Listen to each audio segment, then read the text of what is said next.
La cuarta temporada de Stranger Things nos presentó un nuevo personaje, Eddie Munson, interpretado por el actor Joseph Quinn. Sin dudas, está siendo un fenómeno, ya que en tan solo una temporada se ha convertido en uno de los personajes más queridos de la serie. Eddie es el líder del Club Hellfire, un club que se reúne para jugar calabozos y dragones, y que su traducción a nuestro idioma es el Club de las Llamas del Infierno. Un nombre que, al igual que a tu tía católica, espanta a los que desconocen la finalidad de este grupo. Gracias a esto, a que le gusta la música de heavy metal, y a que por si no fuera suficiente, encuentran el cadáver de una chica en su casa, se le acusa de ser un asesino y ser la cabeza de una secta satánica.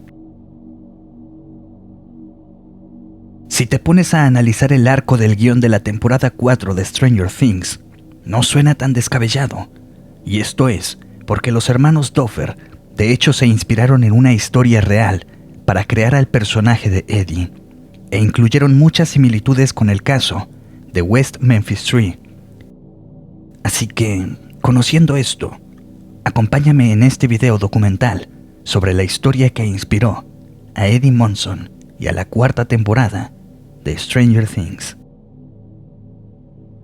El 6 de mayo de 1993 fueron hallados 3 cadáveres de 3 niños: Steve Edward Branch, Christopher Mark Byers y James Michael Moore.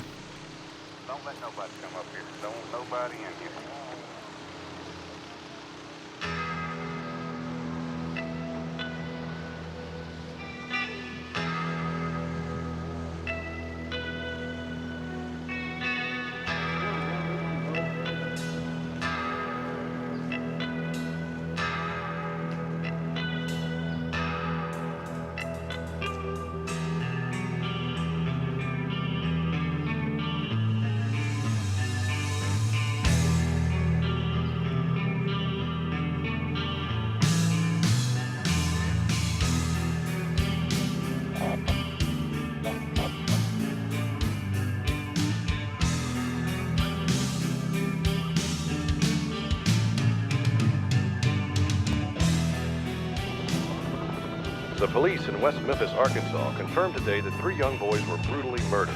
The bodies of Weaver Elementary School second graders Stephen Branch, Christopher Byers, and Michael Moore were pulled from a shallow creek earlier today. There are rumors that the boys may have been sexually mutilated. The police say that they do not yet have any suspects in the case.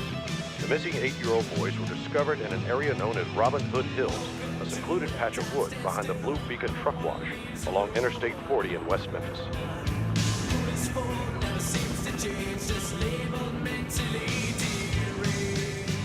Imagine all the evil that you could think of, the how someone could be murdered. And that's how these 3 children died. No family should have to go through these. Unfortunately, it's going to happen again somewhere. Another town. It's going to happen again, I'm sure. A lot of bad people out there in the world. I don't know why these 3 little boys were murdered. Did they see something they were not supposed to see? Did they hear things they were not supposed to hear? I do not know that. I see no reason. I see no motive for why these 3 little boys were murdered. Posteriormente, Jesse Miskelly, un chico que era sospechoso, confesó haber visto a otras 2 personas realizar la atroz hazaña, y un periódico local transmitió la siguiente nota. Live from KAIT 8 TV, good neighbors you can turn to for news, weather, and sports. Tony Brooks, Diana Davis, Terry Wood, and Dick Clay. This is KAIT 8 News. Good evening, I'm Diana Davis. And I'm Tony Brooks. In a statement given to police and obtained by a Memphis newspaper, 17-year-old Jesse Miskelly allegedly confesses to watching two other suspects choke, rape, and sexually mutilate three West Memphis second graders. Jenna Newton reports. According to the published report, Miss Kelly told police he watched 18-year-old Damian Eccles and 16-year-old Jason Baldwin brutalize the children with a club and a knife. The report says Miss Kelly told police Eccles and Baldwin raped one of the boys and sexually mutilated another as part of a cult ritual. Miss Kelly is quoted as saying he did not take part in the rape and mutilation, but that he helped subdue one victim who tried to escape. At a press conference, Inspector Gary Gitchell said the case against the accused teens is very strong. Scale of 1 to 10, how solid do you think the case is? 11. It appears satanic worship may have played a role in the murders. Since the very beginning of the investigation, people all around West Memphis have come forward with stories of satanic cults. Reverend Tommy Stacy's church is down the street from where the bodies were found. 1 year ago, Damian Eccles told the church's youth minister he had a pact with the devil and he was going to hell. I do know that my youth director talked to Damien extensively after revival that we had, and he told him that he could not be saved, that he could not give his heart to Jesus. And my youth director then tried to get him to take a Bible, and he made the statement that he could not take a Bible because if he did, the rest of them would get him. In West Memphis, Jenna Newton, KIT 8 Night News.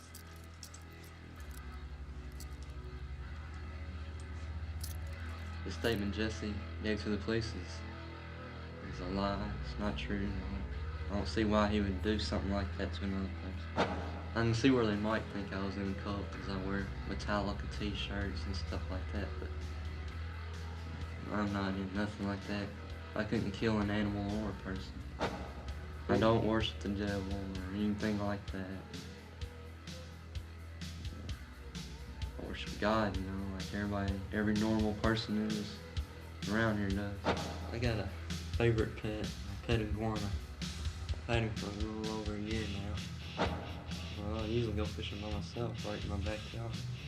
Just go out there and my pet cat will be out there. His name's Charlie. Whenever I catch a fish, I just give it to him.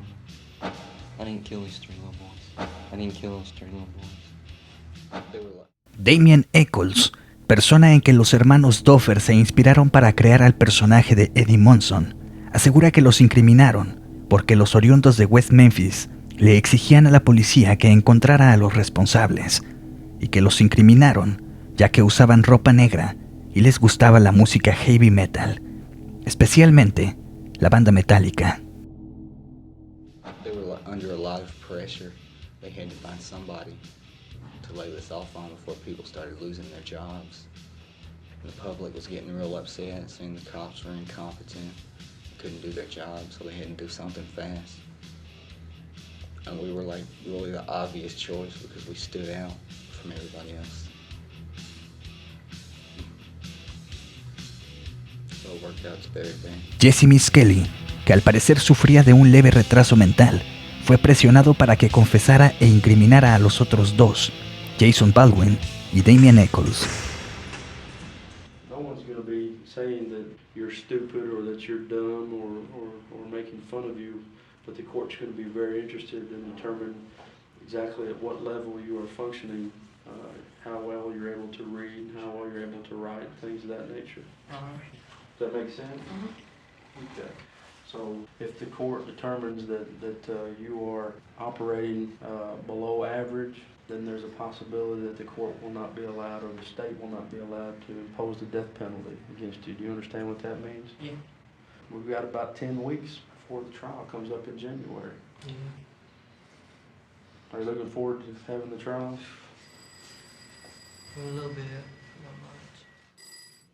Are you aware of any personality traits of people who are likely to falsely confess? Low IQ, highly suggestible, always attempting to solve the immediate stress factor, get the interrogators off my back and just let me go home. Naively assumes that they can all straighten it out later on.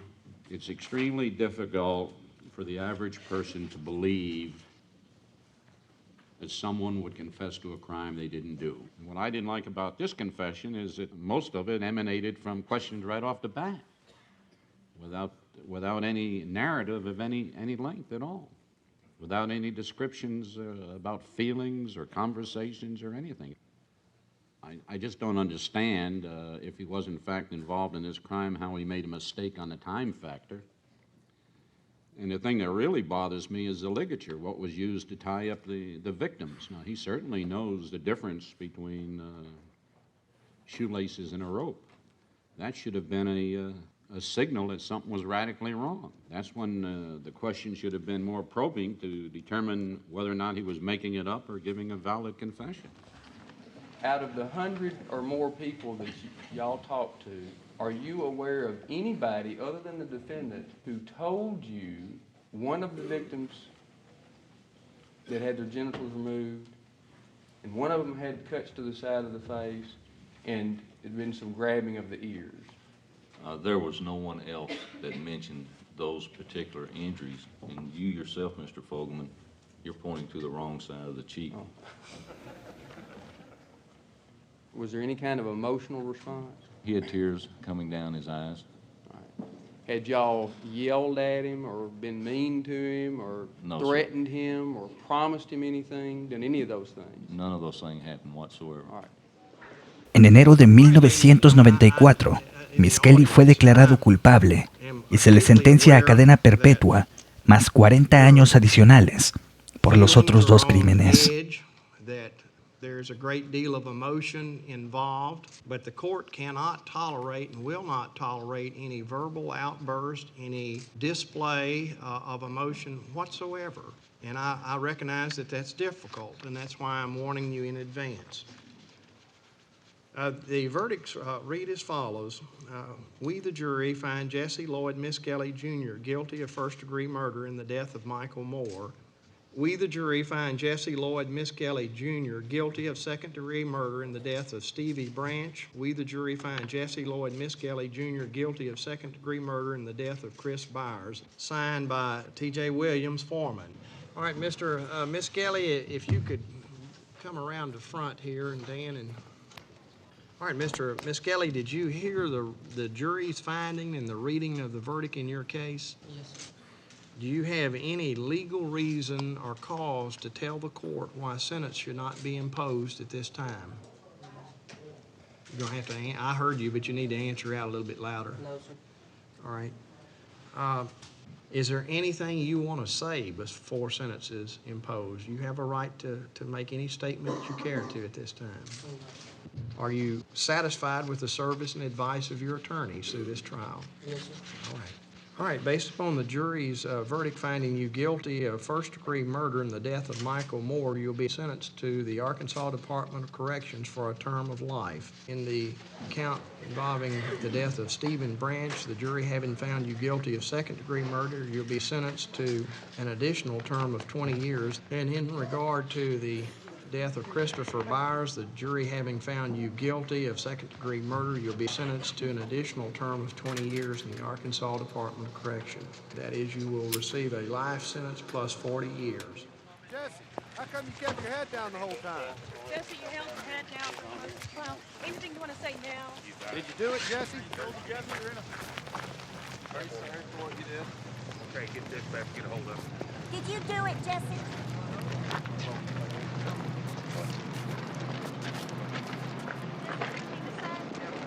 How are you feeling right now? Jesse, what is that?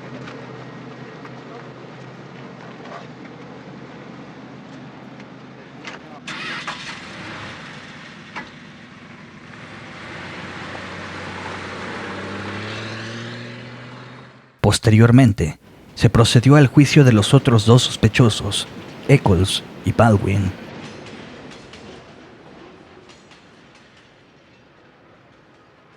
They found my son's testicles in a jar of alcohol in Damon Eccles' house with his fingerprints on the jar.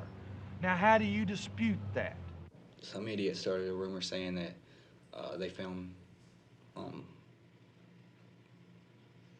children's sexual parts under my bed or in my house, and there was no body parts in my house. Or it's just, I think maybe the police had something to do with it, just because however, if they can make us look bad in front of the public, then people are going to kind of have their minds made up before anything ever comes out. Para incriminarlos, como mencionamos anteriormente, usaron a Jesse Miss Kelly, quien según su defensa tenía un coeficiente intelectual menor a la media, siendo así fácil de manipular. Negociaron que a cambio de su confesión reducirían su condena. Right now we don't know what his situation is, although we think that he is more inclined to testify right now than he has been at any point up to now.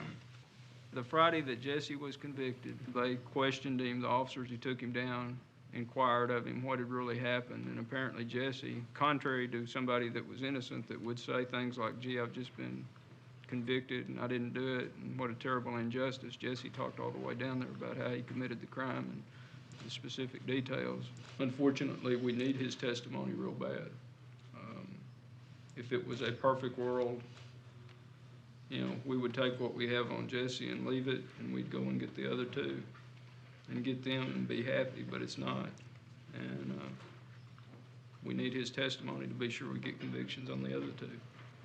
I think we're going to negotiate his sentence down some in order to get him to testify. He's not going to, testify just out of the goodness of his heart. The only way that I think that he will be willing to testify is if the life sentence is removed. Now, I do want to say all is not lost if he doesn't testify, but the odds are reduced significantly. We've still got some evidence. What we've got, besides Jesse, is we've got a fiber that was found on, I think it was found on Stevie's shirt that matched a fiber from Jason Baldwin's mother, which you call secondary transfer.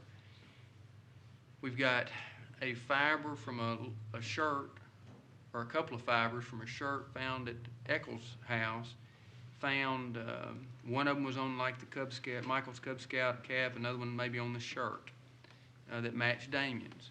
Fiber evidence, it's in my opinion, it's better than hair evidence, but they can't say that it came from that particular garment to the exclusion of all others. We've got the Hollingsworth clan that says they saw Damien and Dominique out on the service road.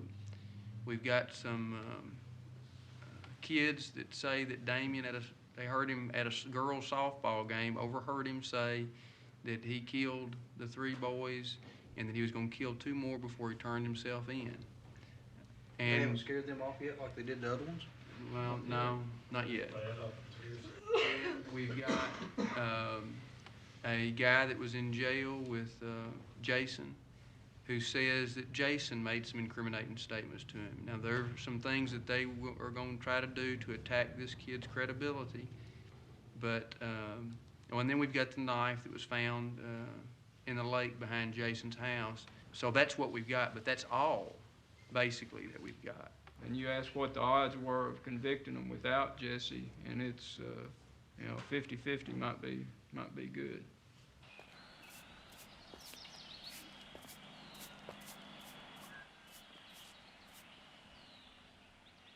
The only way he'll come up there and sit down in that witness chair and testify is if they cut him a sweet deal.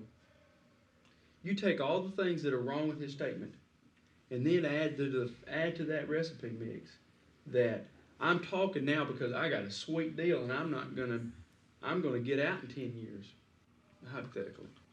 I may get out in 10 years. Well, heck, who wouldn't sing? You know what I'm saying? So then his evidence, his statement, his whole thing looked bad. And if that's their best evidence, and trust me, it is. If they can't use that statement against you, they got nothing. And this dog and pony show is over. Se buscaron muchas otras razones para incriminarlos. Una de las más fuertes fue que Eccles era seguidor del culto Wicca.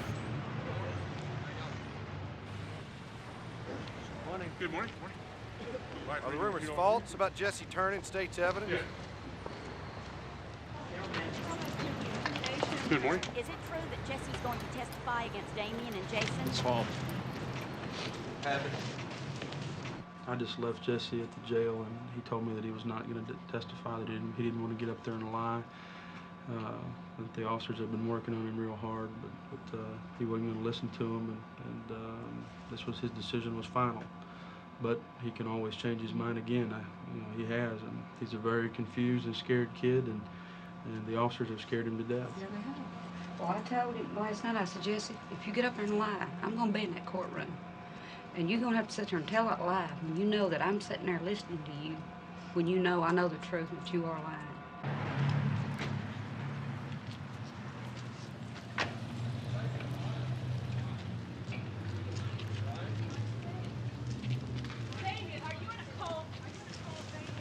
Damien, are you worried about Jesse testifying against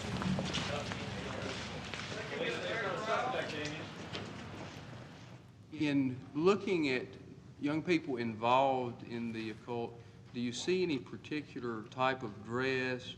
I have personally observed people wearing black fingernails, having their hair painted black, wearing black t-shirts. Sometimes they will tattoo themselves. Do you have an opinion as to whether or not there are occult overtones or evidence of occult involvement in these particular murders? Well, the date being close to Beltane, a holiday, May 1st. Also, the day before that is Walpurgisnacht. Then you go into the fact that some groups, occult cult groups, will use a full moon. In several occult books, they will talk about the life force of the blood. Usually the younger the individual, the more pure it is, the more power or the force it has. A lot of times they will take blood and store it for other services and other use, as well as consume it or bathe in it. Now, the item that's drawn on the front, what is that? That is a pentagram. That happens to be a Wiccan or white witchcraft pentagram. All right. Now, if you would open the book to the front page. Yes, sir. Now, explain what that is. That's confusion to me. All right. And the reason why we got a white witchcraft Wiccan pentagram, then we have upside down crosses, which comes from another type of occultism. What type of occultism do the upside down crosses That's black witchcraft. Is it Wicca, Satanism, or both? Both. Okay. And did you notice anything in particular about the book? There's a chapter in here called Rise of the Devil, and it is underlined in red, and there's a couple sentences in there reference to blood and its life force. How were you accepted into enrollment at Columbia Pacific University? I had to fill out a considerable series of papers, including all my education, background, experience. Did you ever fill out a little flyer like this? No, sir. That says, call toll-free for information on how to become a doctor? This is a mail-order college, isn't it? What classes did you take between 1980 and 1982 to obtain your master's degree? What classes? I testified. I'm asking, yeah. What classes did you take? I told you, I answered that before, none. You did not take any classes. Between 1982 and 1984, when you became a PhD, what classes did you take? None. None. Okay. Is it your opinion, and do you want to tell this jury that these crimes were motivated by occult beliefs? Yes.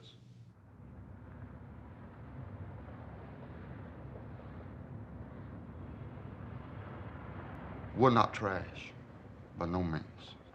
My son was born in West Memphis. He was raised in West Memphis. And for the life of me, I cannot understand why people has got this bad image of him. So what if he wore a black trench coat? He's not the only one that does. You know, so what if he wore black t-shirts, black pants? Johnny Cash wears black, doesn't he? Well, I wear black. Michelle wears black. Dominique wears black. We're all just partial to black, I guess. I like black myself. And I'm by no means no devil worshiper, nor is he. He was going to school. He wanted to go to school to be a priest. He was faithful in the church. And he looked into a little bit of Wicca, but he never went to it. And I think if people looked into what Wicca is, they would understand it a little better. The only thing Wiccans do is worship the earth.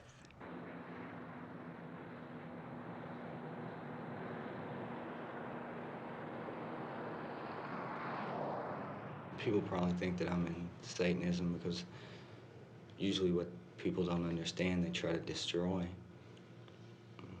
or ridicule it, try to make it look bad or wrong. West Memphis is pretty much like second Salem right now. Because everything that happens there, every crime, no matter what it is, it's blamed on Satanism.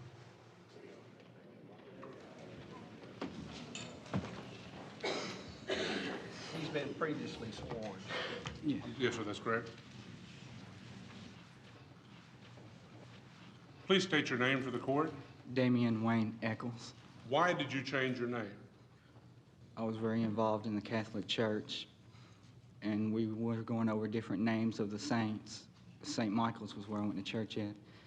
And we heard about this guy from the Hawaiian Islands, Father Damien, that took care of lepers until he finally caught the disease itself and died. All right, was that the reason you chose Damien as your first name? Yes, it is. Okay. Did the choosing of the name Damien have anything to do with any type of horror movies, Satanism, cultism, any of that nature? Nothing whatsoever. Okay. All right, after the time period that you were really into the Catholic religion, did you start focusing in another particular religion? Wicca. Wicca, all right. Could you explain to the ladies and gentlemen of the jury some principles about the Wicca religion? It acknowledges a goddess in a higher regard as a god because people have always said we are all God's children and men cannot have children. It's basically like a close involvement with nature. Is there a difference between the Wicca religion and witchcraft? Wicca is also called witchcraft. The word Wicca was bastardized. It originally meant wise one. Did the fact that you like to wear black all the time, were you different in other ways as well? Yes, I've never had a lot of the same interests that other people have, like sports, things like that. I've never been into anything like that. And did it help you deal with other people to have people kind of standoffish and sort of back away from you? Yeah, it was like a defense mechanism. It would make people think like, well, he's weird, I'm not going to go around him, so it kept people away. The state had introduced the book Never on a Broomstick. Are you familiar with that particular book? Yes, I am. All right. Where did you get that book, Damien? At the library in Crittenden County. All the books that they were getting tired of or had for a long time, I guess, they all had them sitting on a rack out front that they were selling for 10 cents each, so I got it. All right. Did you underline any of those portions in the book? No, that was done when I got it. I think it was because somebody had a report to do or something, because all during the book there's like little notes, certain dates and stuff, like from the 1600s in the outside margin. So was that book kind of like a history of witchcraft and how it's developed over the ages? Yes. Okay. Are you familiar with the contents of that notebook? Yes, I am. I noticed on the inside of the front cover there appears to be a couple of quotes there. Could you read each of those to the jury and then tell them where that came from? Life is but a walking shadow. It is a tale told by an idiot, full of sound and fury, signifying nothing. That's from A Midsummer Night's Dream by William Shakespeare. Pure black, looking clear, my work is soon done here. Try getting back from me that which used to be. That is off a Metallica tape called Injustice for All. It talks about how warped the court systems are, and stuff like that. On May the 5th, did you kill Michael Moore? No, I did not. On May the 5th, did you kill Stevie Branch? No, I did not. On May the 5th, did you kill Chris Byers? No, I did not. Have you ever participated in any type of human sacrifice? No, I have not. 19-year-old Damien Eccles admits he stands out in a crowd. He says he loves heavy metal music, likes practices the Wicca religion. 3, 2, 1. 19-year-old Damien Eccles says he's 3, 2, 1. 19-year-old Damien Eccles admits he stands out in a crowd. He says he likes to wear black most of the time, practices the Wicca religion, and loves heavy metal music, but he says he's definitely not a killer. I believe they did it, and if they were to be set free on the street, then they would have to look behind their back, watch behind their back to see if Pam Hobbs wasn't following them, because I'm just saying this as a human, you know, I believe I'd try to kill them too, if they ever walked the street and I'm still alive. I believe I'd be stalking them to do to them, probably shoot them, and then cut them up. When I was down at the courtroom and Damien walked past me, I wanted to just go over there and take my hand and just claw down his face. Inflict any kind of pain that I could inflict on him. I know eventually we're going to have to forgive him. I know that, and I understand that. But when it happens in your home and you watch your wife lose her mind, you know, whatever happened to her, your home is tore apart, busted up, I don't feel it's fair right now for someone to ask me to forgive the ones that caused it. It'd take some time, a long time, before I could forgive them. You say that it's going to take time. We don't know how much time we got. Pam, we wouldn't be able to see Stevie again. We have to forgive in our heart because the Lord forgave us. He forgave us. He shedded his blood for us. He shedded his blood for them. And he just asked us to have a forgiving spirit. And I refuse to serve sin and Satan, because I'm going to see Stevie again. I'm going to be with Stevie again. I'm going to be with my mother again. I'm going to be with her mother, your grandmothers, both of them. I'm going to be with all of my loved ones that have passed on and went to heaven.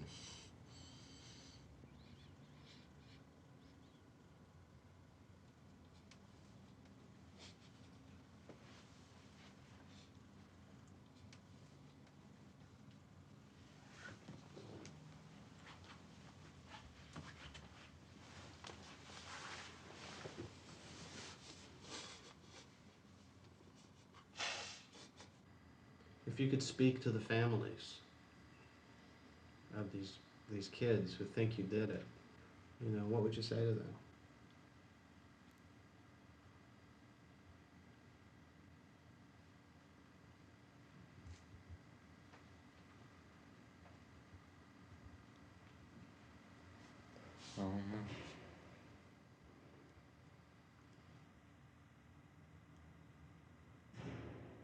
Jason was my best friend. We did about everything together. it was kind of like we even lived together most of the time. Stayed at each other's houses, wore each other's clothes. It was more like we were brothers. We used to go out and snake hunt all the time. Snakes and music were like about our whole life, really.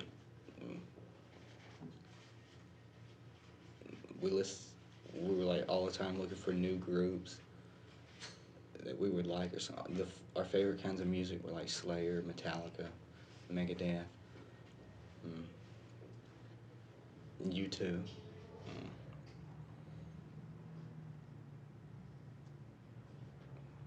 We did just about everything together. I want to draw your attention back to August of last year. Were you in the Craighead County Juvenile Detention Facility? Yes, I was. Okay, and what were you in there for at the time? Burglary. Okay. And when you were there, was there a Jason Baldwin in the juvenile detention facility at the same time? Yes. Now, while you were in contact with this Jason Baldwin, was there anything mentioned about his involvement in the murders of the 3 8-year-olds? Yes. Well, we were sitting there playing spades, and I wanted to get to know everybody off in there, because I don't know what you call it, but I just wanted to get to know him. And I just straight out asked him if he did it, and he denied it the first time. Okay.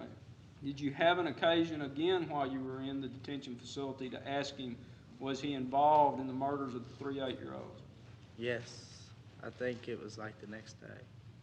I believe it was the next day. And can you tell us what the scenario, what was going on, what was happening at the time that occurred? Well, me and Jason Baldwin were scraping up the cards, going to ourselves for lunch. I said, just between me and you, I won't say a word. Did you do it? And he said yes, and he went into detail about it. You said he went into more detail. What did he tell you? He told me how he dismembered the kid, or I don't know exactly how many kids. He just said he dismembered them. He sucked the blood from the penis and the scrotum and put the balls in his mouth. Now, Michael, when was it that you came forward with this information? I'm not really sure. I believe it was like a couple months later. What caused you to come forward at that point in time? Why did Michael Carson no longer want to stay uninvolved? Why did you come forward in February this year? Because I saw the family on TV and saw how brokenhearted they were about their children being missing, and I got a soft heart. I couldn't take it.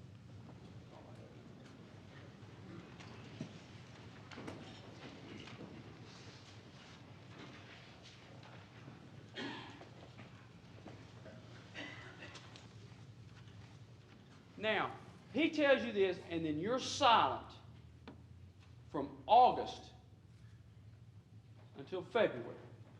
Is that right? Yes, sir. And then the second conversation you've ever had with this young man in his entire life, he tells you all this stuff. Yes, sir. After he's had one conversation with you. Yes, sir. One day when I was up here in Jonesboro working, and phone rings, secretary says, "You won't know who he is, but he needs to talk to you." I pick up the phone. He says, "I'm Danny Williams. I'm embarrassed to tell you what I need to tell you." He said, "But I work with the juvenile department here, and I do drug and alcohol counseling. And there's a guy named Michael Carson who's going to testify that Jason confessed to him in the jail, and I know he's lying." I said, "What are you talking about?" He said, "Well," he said, "several months ago, Michael Carson was one of the kids that I work with. And he and I had a conversation where I told him that this Jason Baldwin had been accused of killing 3 boys and sexually mutilating them. And basically, he gave Michael Carson the details that he testified to at the trial. At the time, Carson says nothing. And then Carson later tells him, he said, "Hey, by the way, Danny, I've telling the police that, Jason confessed to me." And so he calls me up and said, "Hey, no. I said, "This kid's a liar. He's no good. I know he's lying. And the only reason he's got this information is because I gave it to him." The counselor of this kid called the prosecution and told them what a liar he was, and the prosecution still used the kid. That's right. And now they're trying to keep out the fact, the background of the kid. Obviously, we want to get that information out, but the judge acts like he may not let us use him at all. We should absolutely be able to let that jury know that he is LSD dependent, because it does affect his ability to recall. You know, the judge takes all that away from us, yeah, then the kid looks pretty believable. Not only are they keeping out the background of the kid when he testifies so the jury doesn't have all the eggs, but now they're keeping out the counselor who even knows about this kid, who told him the story in the first place prior to him ever telling the police. All that goes to the credibility. I think that would have shown the jury that he doesn't have quite that kind heart, that Yeah, soft heart that yeah. he tried to tell him. That's right.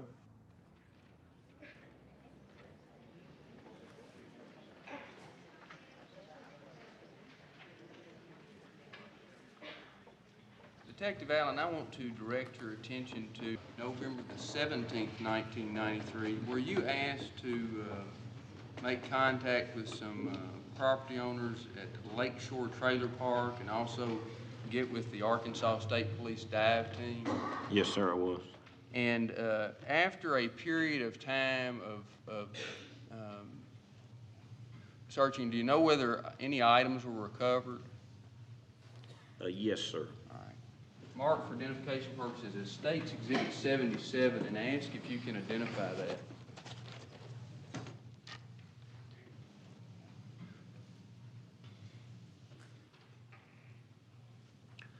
Yes, I can identify this by my 11/17 of 93 M. Allen that I put here. Where did you get the knife? I got this knife from a diver with the state police. How long did this search take place? How long? Yes, sir. From memory, I'm thinking maybe 10:30 a.m. is by the time they got suited up and started to look. And you quit it when? They located the knife at 11:35 a.m. That's all I had. or 11:30, 11:35. About an hour. About an hour and a half, yeah. Are you telling this jury that this knife is the murder weapon? Or is that what you're telling this jury? No, sir, I'm not telling the jury that. Okay, now that we got to understand that. What day were these individuals charged? What day did you all charge Damian Eccles with this crime? Was it June the 3rd? Yes, sir. And what day was it that you were out there searching this lake? This was on 11/17 of 93. November 17 of 1993. Yes, sir. That's all. As long as they get them a raise, they don't care. The damn system stinks. They're playing with our lives, and there's nothing right about it. It's kind of like the Nazis, you know, they can just take somebody's word and come in your house and take you away. And basically that's what they did because of what Jesse told them, even though it had all those inconsistencies in it. If we'd had money, you think these three boys would have been picked on? They found people that they knew that didn't have money. Some boys have been in a little bit of trouble. They thought we didn't care, but they were wrong. They're bad wrong. I don't believe that children could be that cold-blooded as what happened to those boys. State's Exhibit 67A shows the hog-tying fashion. The hands were hog-tied to the feet behind the back, and this is a photograph showing that, the shoelaces. And that injury, you see, is typical of a belt injury. You know, the belt has a little buckle, and that's what the buckle, that's that little one that goes back and forth to left and right. That's the base of the latch. Here, this red area here, this is the shaft of the penis. And here is where the scrotal sac and testes should be, and they're missing. So what we have is that the skin overlying the penis, and the head of the penis, has been carved off. It's gone. It's not there. In layman's language that I understand, with respect, his penis has not been cut off, has it?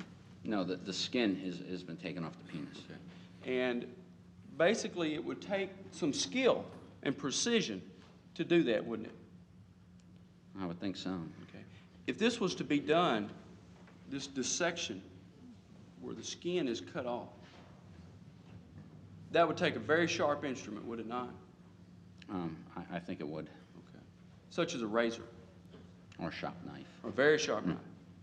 Doctor, if you were to do this with the skill and the precision and knowledge that you take, how long would it take you to do that? It would take me some time.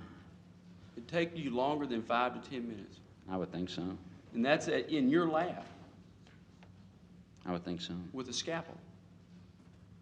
Is that correct? That's correct.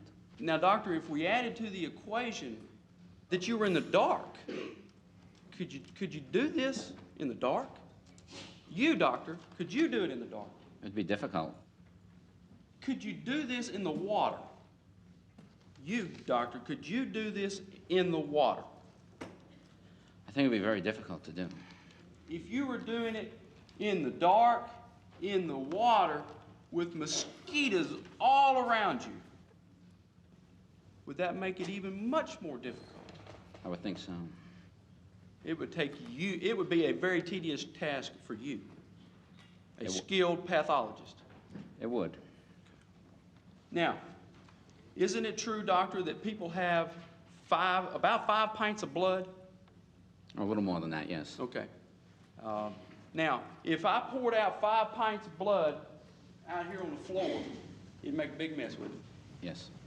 And it would be almost impossible to clean it. Well, you could do it, but not very It'd be easily. very difficult, wouldn't it? It's not easy to clean blood. Okay. Does blood soak into the ground? Yes, it does. Okay. Doctor, with this homicide we're talking about here today, would you agree with me that this could have happened in one of 3 ways? These injuries could have happened in the water, these injuries could have happened on the bank there by the side of the ditch, or it could have happened somewhere else. Would you agree with me those are the 3 possibilities of how this could have happened? Yes. Okay. Now, with your knowledge of the amount of blood that was lost from not only Chris Byers, but these other boys who've had some they're going to bleed as well, won't they? Oh, yes. Okay. Do you have an opinion as to whether or not you could clean up that amount of blood at a scene in the dark? Do you have an opinion as to that? I think it would be quite difficult to do, to have injuries of this nature without having any blood. I mean, I would question that about the blood. Okay. Unless it happened in the water or it happened some other place. Okay. And you, again, doctor, stated that you couldn't do this in the water. Personally, I don't think I could.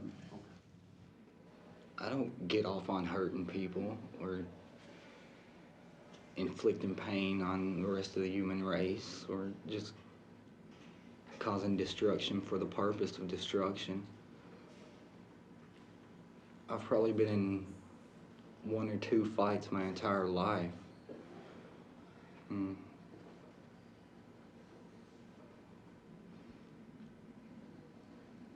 especially a child. Because they didn't do anything to deserve what they got.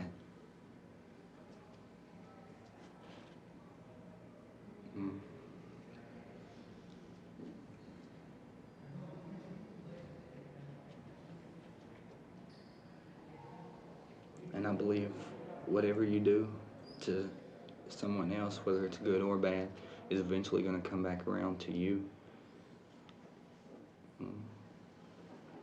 Even the person who did this, if they're not caught and punished, then something will happen in their life where they will be punished.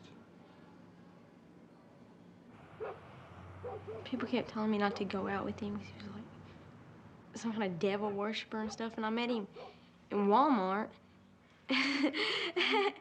and he followed me around like a puppy dog, and we started talking. You know, he was real sweet, not like everybody else was making him out to be. That night we started going out, and it was like a month, and he called me up on the telephone at my dad's girlfriend's house. He goes, "Will you marry me?" I'm like, "What?" And he goes, "Will you marry me?" I said, "Can you repeat that one more time?" And he goes, "Will you marry me?" I said, "Yeah." When I got pregnant, I had this big picture painted in my mind that, you know, Damien's gonna be there and I get to yell at him when I have the baby. And instead, I was yelling at her. I miss him so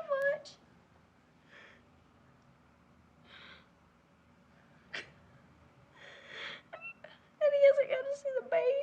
They won't let him touch the baby. Oh, it makes me so pissed off. I just felt different when he was born. It made me feel like, I guess, just real good inside. Just to think that I gave life to another human being. Something completely separate from me, but still part of me.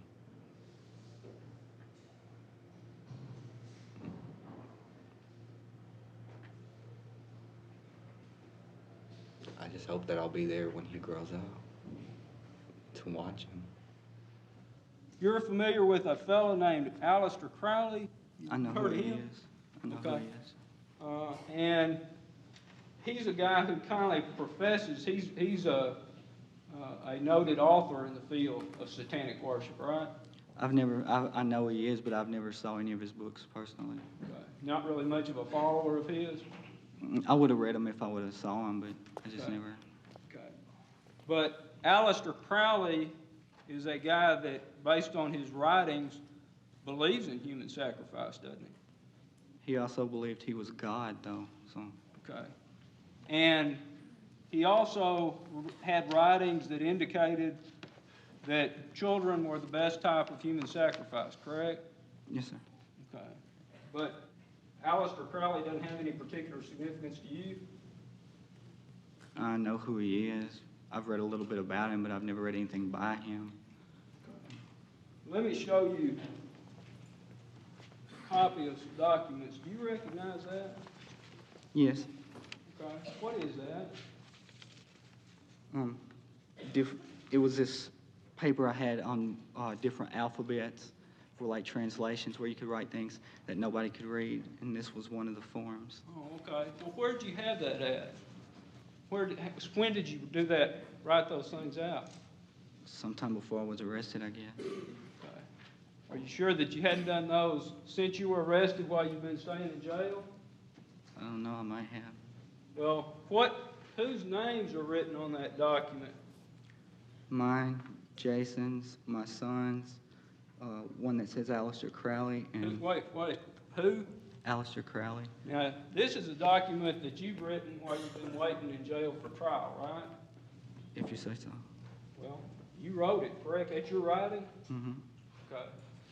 You recall when you wrote it? Not really.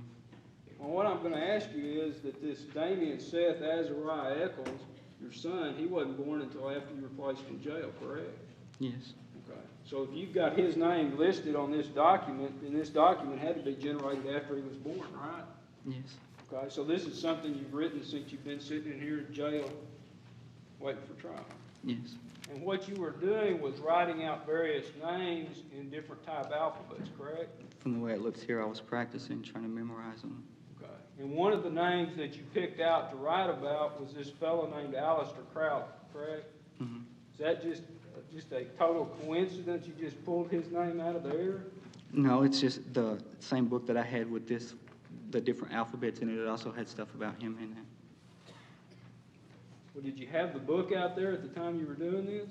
This was just from what I remembered myself, where I was practicing, trying to memorize, get it all in my head perfect. So you were going over it, working on it in your head, and at that point in time, you write all this down from memory? Mm-hmm. The people that are listed on here, you've got your name on here, right? Mm-hmm. And then Jason Baldwin, which is your best friend, right? And then you've got Damien Seth Azariah Eccles, that's your son? Yes, it is. Okay, and then the only other name on this document, besides yourself, your best friend, and your son, is Aleister Crowley, correct? Yes, sir. I believe this witness is requested not to be photographed. That's correct, Your Honor.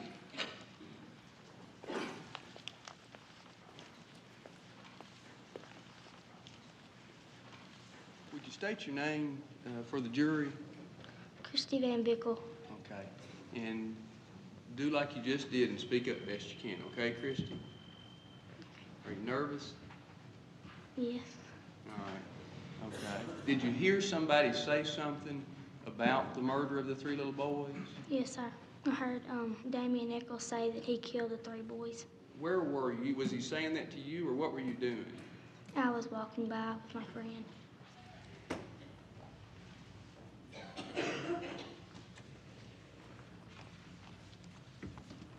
Christy, I'm Scott Davidson, and I've got a couple of questions to ask you too, okay? Okay. Okay. First of all, do you remember what day this was that you heard this? No, sir. That's the first time you'd ever seen him in your life? Yes, sir. What did he say before you say that he said he killed those 3 boys? What did he say before that? I don't know. What did he say after that? I don't know. And how close were you to him? I wasn't close. Did he scream it? I don't know. Did he yell it? I don't know. Call your next witness. Call Jody Medford. All right, again, this witness is requested not to be photographed. Jody, I want to direct your attention to May of 1993, after the murders of the 3 little boys. Did you have an occasion to be at the softball field and hear a comment in regard to the murder? Yes, sir. All right. Tell the jury first what you heard. He said I killed the 3 little boys, and before I turn myself in, then I'm going to kill 2 more, and I already have 1 of them picked out. You didn't recognize anybody else that was with him? I saw Jason Baldwin there. Had you heard people talking about Damien before this? Yes, sir. Do you think he was kind of weird or something?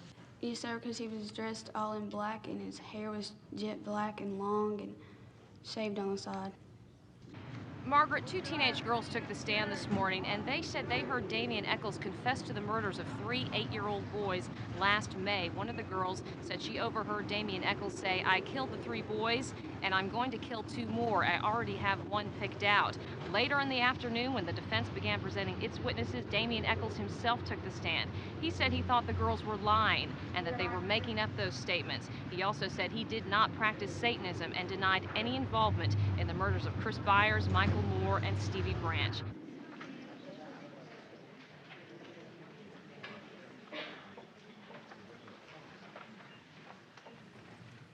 Were you working at Bojangles Restaurant on the evening of May 5th of 1993? Yes, sir. Could you tell us what happened? Well, it was about 9:30 at night. Found a black gentleman sitting in the women's restroom on the commode, and there was blood dripping off of his forearm.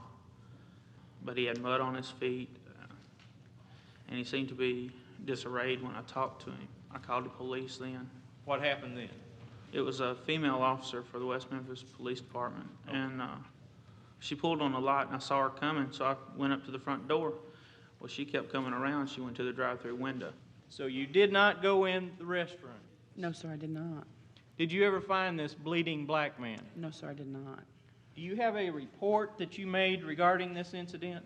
No, sir, I do not.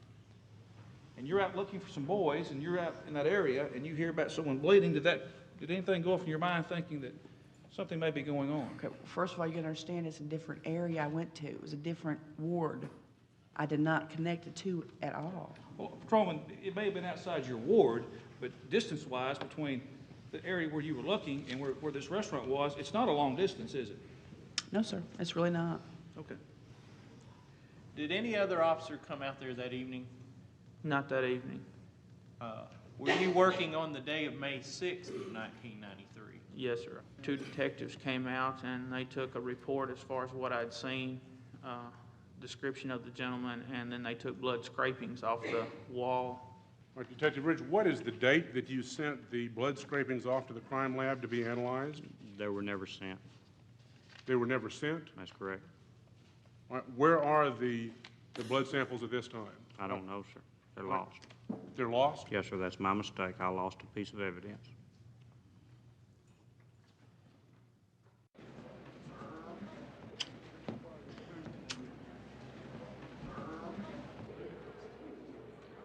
Most of the time, he came up with the stupid ideas. I don't guess I influenced him about as much as he influenced me, I guess. Most of the time, we didn't really set out to do anything in particular. We just started hanging around and whatever happened. just usually happen. Sometimes good, sometimes bad. We were just sitting on the couch watching TV the night we were arrested.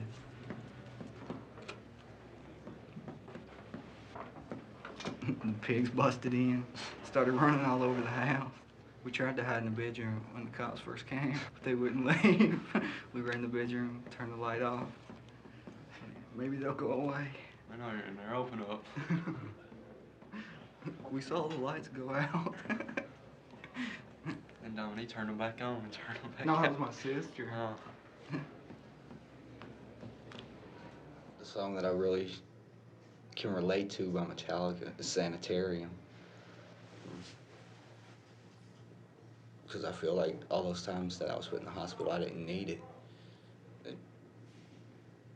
It was just the police, another way for them setting me up when they couldn't send me to prison or something. They're like, well, we'll get them out of our way for a little while by sending them somewhere else.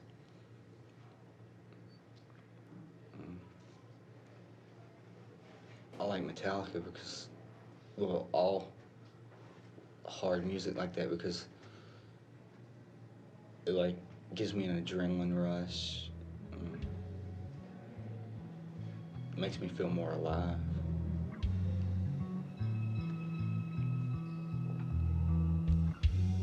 Posteriormente, el 17 de marzo de 1994, el jurado declaró culpables a Damien Echols y a Jason Baldwin.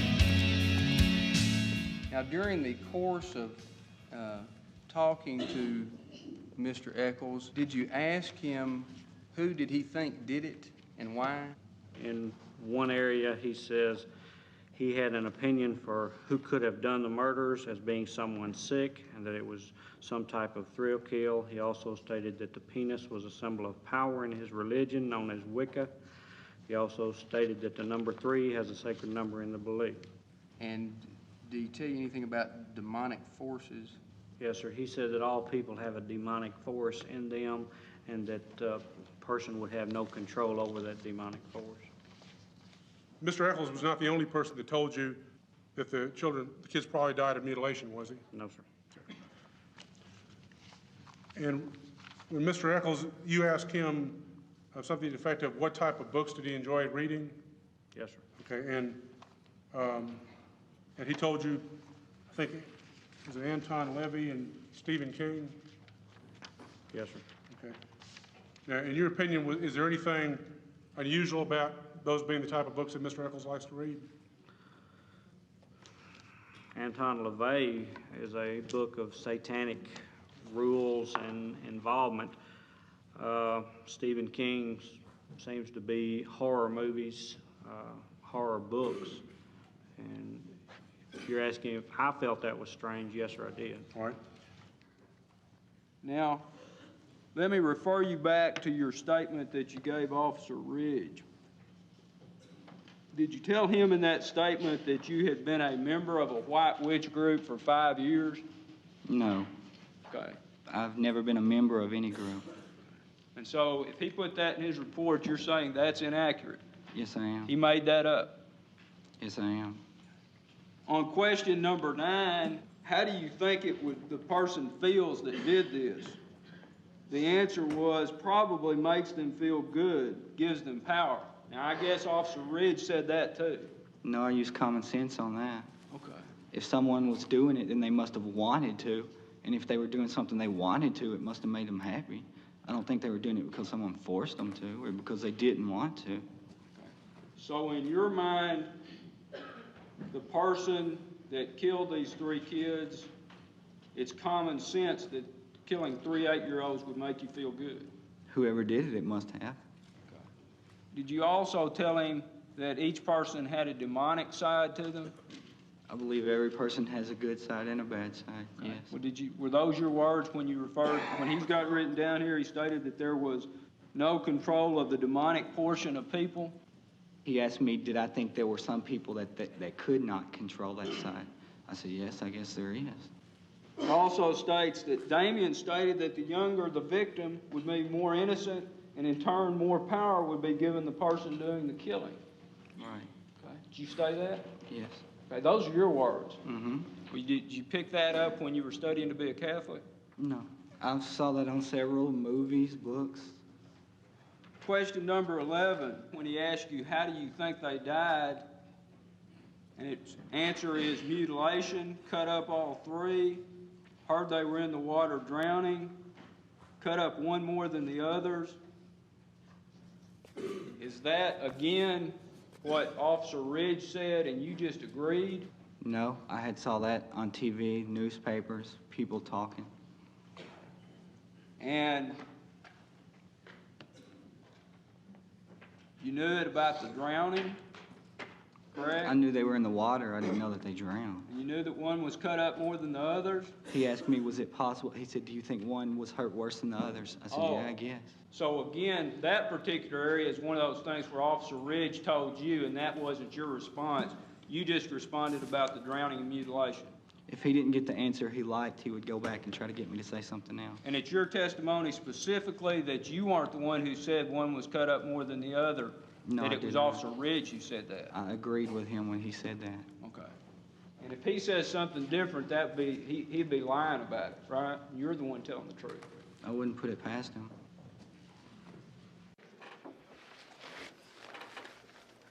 Damien, we're getting close to the end now. How do you feel so far? I feel good so far. So far, to me, it looks like we've got it beat. What do you think the worst thing for us right now has been? In the 3 weeks we've been over here, what has hurt the most? I only know of two things that really hurt. That one kid getting up there for Jason. Yeah. And those girls. The Thursday's newspaper, which addressed you testifying on Wednesday, was real good. It talked about that you did well. But Friday's, regarding your Thursday testimony, wasn't as good. What do you think? I think I did real good the first day. The second day, it didn't look as good because Davis kept trying to trip me up or something. There was one point in there, though, where he asked you, he says, it looks like you're just changing your story to fit whatever comes up. And you said, yeah. I was just like halfway listening to him. After I was real nervous when I first got up there, enough to keep my attention focused and everything. But after I was up there a few minutes, just started daydreaming. Daydream.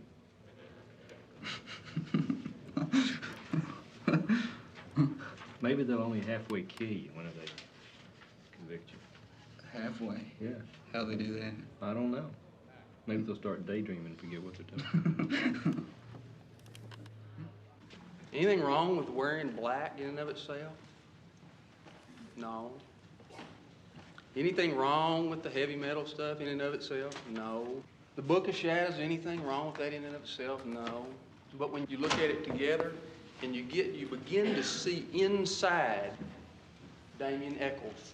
You see inside that person and you look inside there and there's not a soul in there. My client is a teenager, and we certainly didn't hide that fact from you.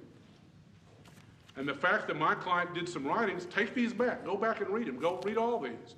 But this, in and of itself, is no evidence of murder. And even if you add in all the other things, quote, trappings of occultism, according to Dr. Griffiths, that has nothing to do with this case whatsoever. Is it a coincidence that this knife is found in the lake, hidden behind Jason Baldwin's house? There are marks on Christopher Byers where you've got like a dash where it's a cut, an open space, a cut, and an open space.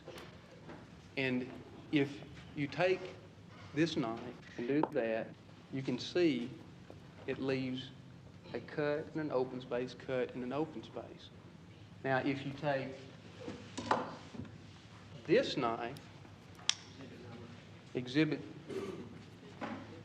Defense Exhibit 6, and even with the slightest pressure, it makes a straight line. Crime scene. It doesn't fit for a kid to bleed to death and not leave a drop behind.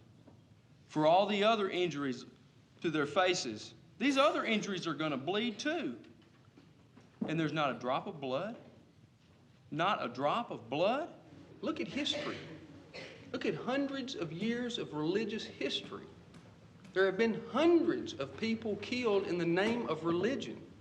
It is a motivating force. It gives people who want to do evil, want to commit murders, a reason to do what they're doing. Satanic panic. Yeah, that's a scary thing. But it's a scarier thing to convict someone with no evidence. If you can't figure it out, if it doesn't make sense. Let's call it a cult killing. Find somebody who wears black. If they let one thing go by the wayside, is that there's nothing that links Jason to these activities. Not one witness says, that's what he does. That's his beliefs. We don't have a writing, not a drawing, not a picture, not a person, nothing links him to it. But that doesn't matter. That doesn't matter to them because he's sitting over there with Damien. They want you to convict him.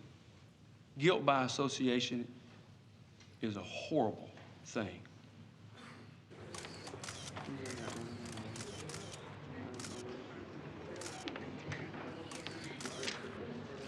Damien, do you think he looks like you? I don't know. Not really. I think he's got Dominique's ears.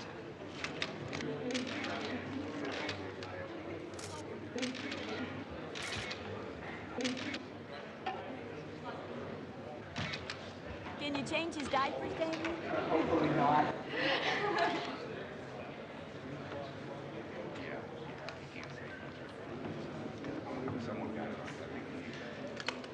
So do you think you'll be spending more time with your child, Damien?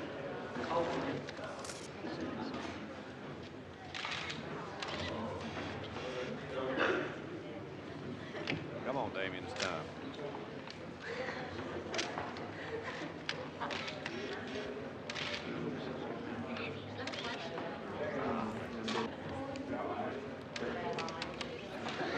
There's nothing in there but a little old room with a window in it.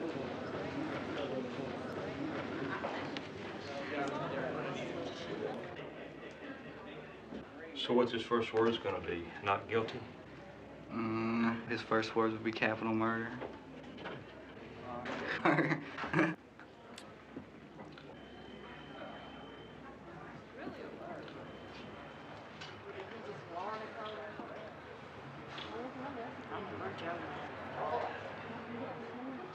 What's it feel like to go through a month-long trial accused of something you didn't do? Horrible.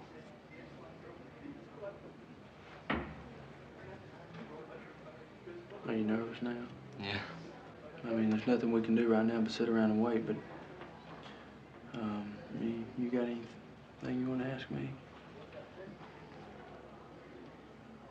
Where do we go when the jury comes back out and says I'm not guilty?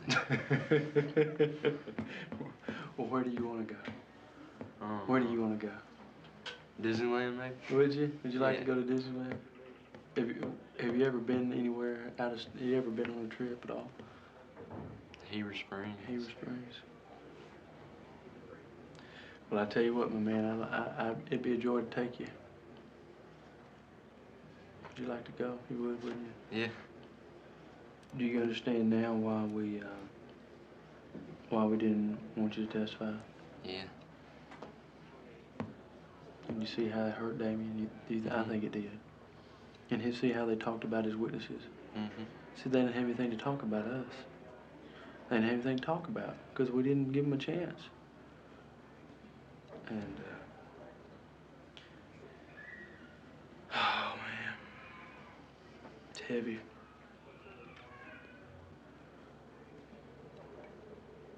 Do you think that this will change at all? How you choose your friends? Yeah. What do you think this would do? What do you think this is going to do to you and Damien, you and your friendship with Damien?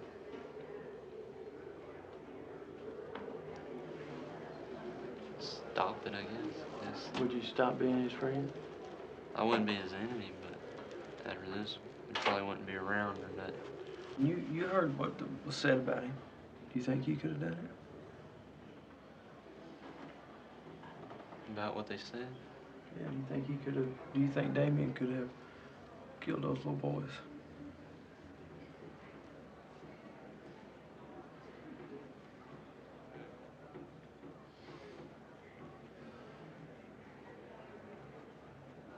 They made it seem like he did. What do you think? I don't know.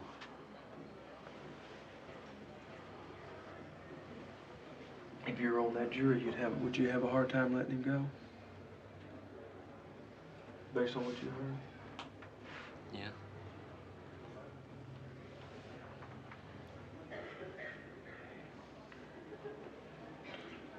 I would too.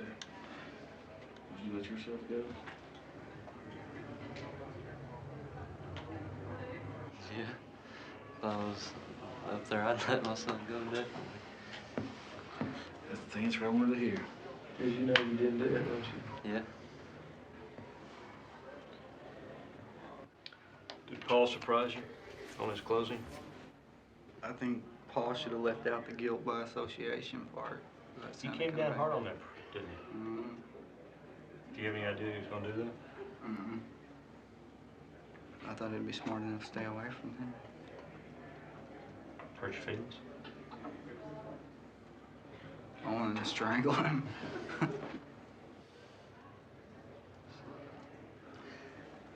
Were you watching the jury? Mm-hmm. How do you pick it? With my finger? No. Now I think it was probably about 60-40. 40 for us, 60 against us.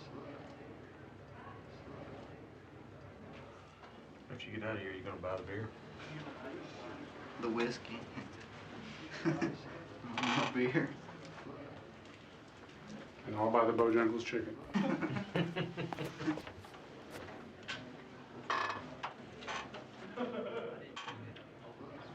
want to get a cigar, cut it open and dump all the tobacco out, fill it up with marijuana, smoke the whole thing.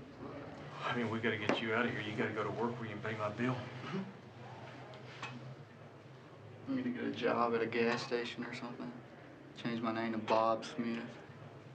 All right, ladies and gentlemen, the bailiffs informed me that you've arrived at verdicts. If you have, pass them to the bailiff, please, or the sheriff.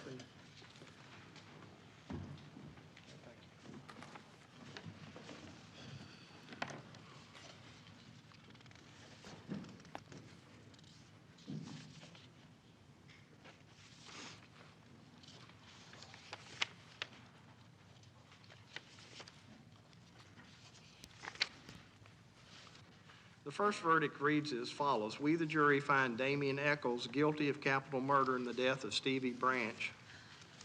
We, the jury, find Damien Eccles guilty of capital murder in the death of Chris Byers. We, the jury, find Damien Eccles guilty of capital murder in the death of Michael Moore. We, the jury, find Jason Baldwin guilty of capital murder in the death of Chris Byers.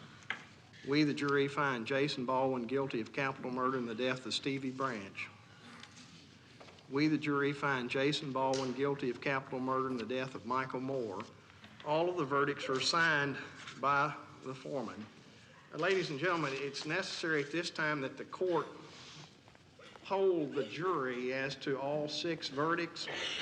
So when your name is called, if these 6 verdicts represent your individual verdict, then answer yes as your name is called. Juror number 1. Yes. Juror number 2. Yes. Juror number 3. Yes. Juror number 4. Juror number 5. Yes. Juror number 6. Yes. Juror number 7. Yes. The prosecution didn't have any evidence, but they don't care. Just because somebody wears black and has different beliefs, they're going to convict them of something. Poor parents. Yeah, I'm sorry for them, but I ain't sorry for them. I'm sorry for the kids. I don't give a damn about the parents, but I'm sorry for the kids. I ain't even sorry for them. I'm not sorry for anybody. There's no reason to kill 3 more boys. They didn't do a damn thing. So right now, I wish I was a witch. Talk about a spell on somebody. Boy, I'd put a good one on. I guess Gitchell goes out with a big bang, because you know he's fucking gonna retire. He's already said he was gonna retire. Now he's probably gonna run for office. I got an office for him. Mayor of hell. As far as I'm concerned, West Memphis can go to hell. West Memphis is hell. I have put my 20 years in, and hopefully this is the last case I'll have of this magnitude. Hopefully it's my last case. And I'm leaving on a high note, so there's no better way to leave than your head up high and proud. Well, you know, I'm not surprised if that's what you're asking. You know, I told you earlier I thought the evidence was more than sufficient to make those findings. They won't kill no more babies. No more babies will they kill. Let's go.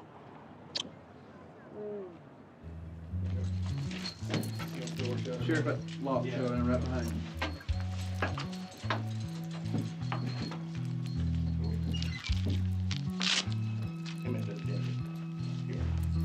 The black one is blue.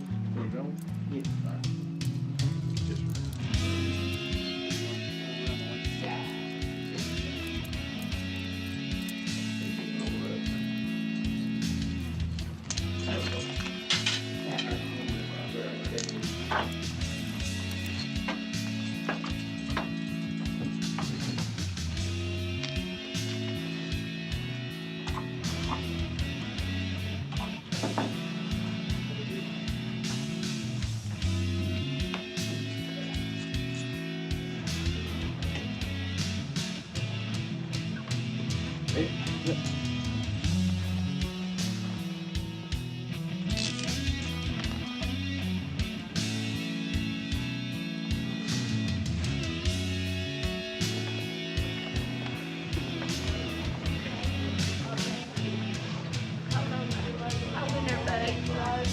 You gonna get out.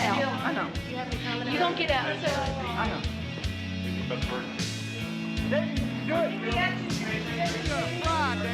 How you feeling now, Danny? You think, Jason? We know you're innocent, Jason.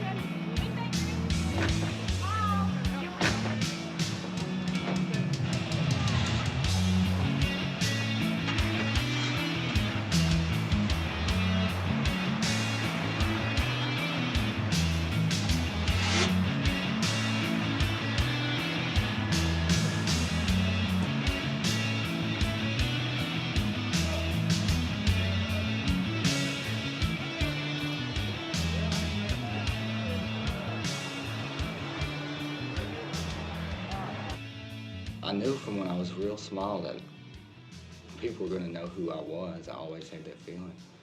I just never knew how they were going to learn. I kind of enjoy it because now, even after I die, people are going to remember me forever. They're going to talk about me for years. People in West Memphis will tell their kids stories. It'll be like, sort of like I'm the West Memphis boogeyman. Little kids will be looking under their bed before they go to bed. Damien might be under there.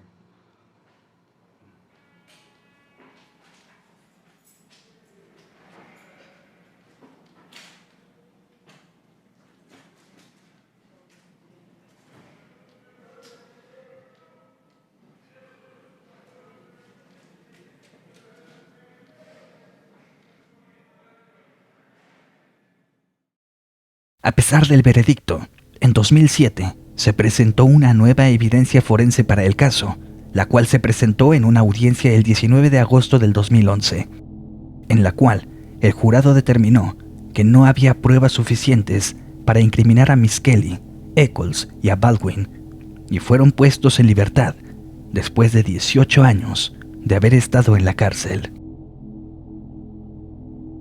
Sin duda este es un caso muy extraño, ya que muchos aseguran que son culpables y otros tantos aseguran que son inocentes.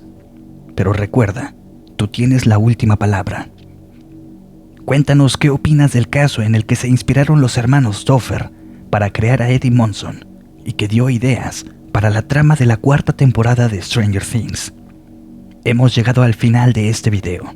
Si el video te gustó, no olvides dejarme un like, un comentario y suscribirte.